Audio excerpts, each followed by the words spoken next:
How do you sell a house after someone dies in Arizona? Hi, I'm Attorney Paul Deloughery. And first of all, you need to figure out how the house was owned. There are a few different ways that houses are typically owned. One is it could be in the person's name alone.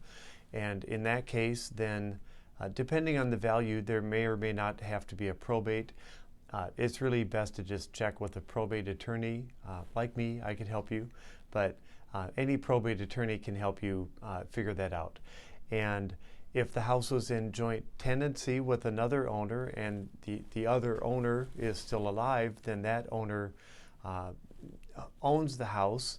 And to clear up the title, what we typically do is do an affidavit of survivorship that can attach or include a copy of the death certificate, or some people simply record the death certificate, and that's not made public record, just so you know, because we don't want to have social security numbers on the public record and everything. So that's typically how you clear up title if it was in joint ownership. Now, sometimes the house could be owned in a company.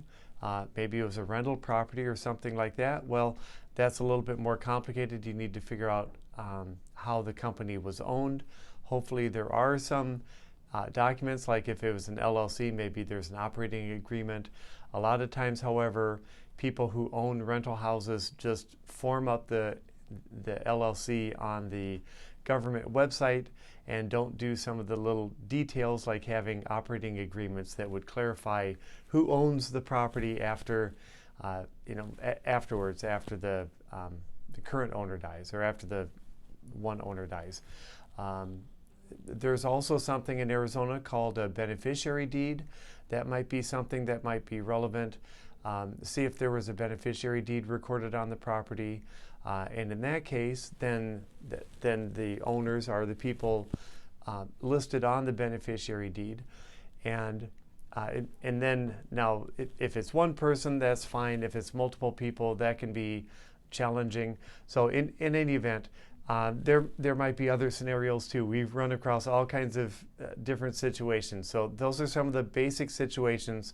If you have any questions about how to sell a piece of real estate or a house after a loved one has passed away, just give us a call. Our phone number is 602-443-4888.